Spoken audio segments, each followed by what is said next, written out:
ఇక ప్రపంచ దేశాల విద్యార్థులపై ట్రంప్ ఇజం ఇమిగ్రేషన్ అంశాలపై రోజుకొక చిక్కుముడి తాజాగా వీసాల ప్రక్రియపై ప్రక్షాళనకు యుఎస్ హౌస్ కమిటీకి చేరాయి జెసికా వాగన్ చేసిన ప్రతిపాదనలు సూచనలు అవి మాత్రం అమలైతే అన్ని రకాల వీసాలపై గట్టి ఆంక్షలే పడబోతున్నాయి అమెరికాకు రండి కానీ వచ్చిన పని చూసుకుని వెళ్లిపోండి అక్రమంగా దేశంలో ఉండడానికి వీల్లేదు అమెరికాను అమెరికన్ల అవకాశాలను దెబ్బతీయొద్దు ఏ రకంగా చూసినా ఇది రీసెంట్ గా ట్రంప్ పాలసీ ఆ దేశం కోసం ఆయన తీసుకునే నిర్ణయాలు సరైనవే కావచ్చేమో కానీ భారతీయులు సహా ప్రపంచ దేశాల్లోని అనేక మంది డాలర్ డ్రీమ్స్ పై మాత్రం ఇవి తీవ్రమైన ప్రభావాన్ని చూపిస్తున్నాయి ఇప్పటికే అక్రమ వలసల్ని తిప్పికొడుతున్న ట్రంప్ సర్కార్ రేపో మాపో వీసాలపై కూడా ఏదో రకంగా ఆంక్షలు విధించే అవకాశం కనిపిస్తోంది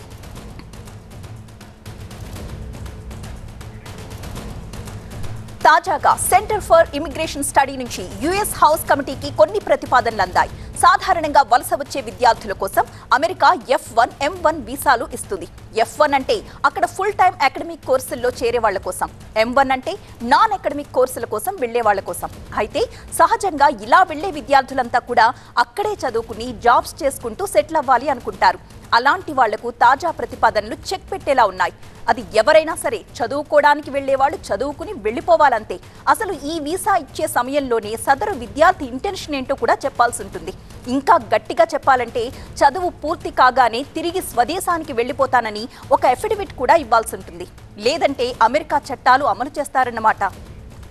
మరింత సమాచారం అందించడానికి మా అసోసియేట్ ఎడిటర్ సుకుమార్ గారు లైన్లో సిద్ధంగా ఉన్నారు సుకుమార్ చెప్పండి అప్పుడు ఎలక్షన్ క్యాంపెయిన్ హామీల్లో భాగంగా ట్రంప్ చెప్పింది ఏంటంటే దేశం ఏదైనా కానివ్వండి యుఎస్ కాలేజెస్ నుంచి ఎవరైతే గ్రాడ్యుయేట్స్ అయి బయటకు వస్తారో వాళ్ళకి గ్రీన్ కార్డు ఇస్తామని స్పష్టమైన హామీ ఇచ్చారు కానీ ఇప్పుడు వీసాల ప్రక్రియలో మాత్రం ఎందుకింత కఠినతరం చేస్తున్నారు ఏమైంది ట్రంప్కి ముఖ్యంగా విద్యార్థుల విషయంలో చాలా కఠినంగా వ్యవహరిస్తున్న ట్రంప్ ప్రభుత్వానికి కొత్త సజెషన్ కింద ఇది మనం చూడాలి ఎందుకంటే జెసికా చెప్పిన దాని ప్రకారం restoring immigration enforcement in America అనే టాపిక్ మీద తన హౌస్ కమిటీకి ఇచ్చిన నివేదిక ప్రకారం దాదాపు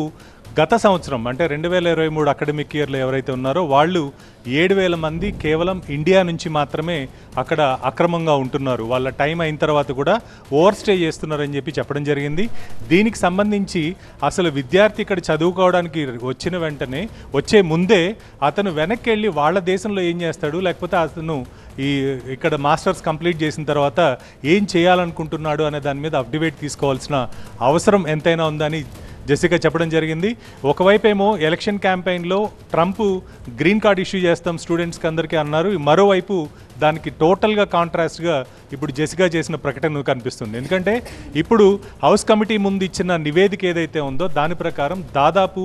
భారతీయ విద్యార్థులు కావచ్చు ఇతర దేశ విద్యార్థులు కావచ్చు వీళ్ళందరూ ప్రతి సంవత్సరం వస్తున్న వాళ్ళల్లో 20% వరకు కూడా ఓవర్ స్టే ఉంటున్నారు వాళ్ళ వల్ల దేశ ఆర్థిక పరిస్థితులు కావచ్చు లోకల్గా ఎంప్లాయ్మెంట్ జనరేషన్ కావచ్చు ఇవన్నీ కూడా ఇబ్బందులు కలుగుతున్నాయని చెప్పి తను చాలా క్లియర్గా చెప్పడం జరిగింది సో దీన్ని బట్టి చూస్తే రాబోయే రోజుల్లో అమెరికాకు వెళ్ళాలంటే అక్కడ చదువుకోవడానికి తప్ప ఉద్యోగానికో లేకపోతే పార్ట్ టైం జాబ్ చేయడానికో అవకాశం లేదు అనేది మాత్రం చాలా క్లియర్గా ట్రంప్ ప్రభుత్వం చెప్పకనే చెప్తున్న పరిస్థితి మనం చూస్తున్నాం ప్రతిభ రైట్ థ్యాంక్ యూ సుకుమార్ ఇవి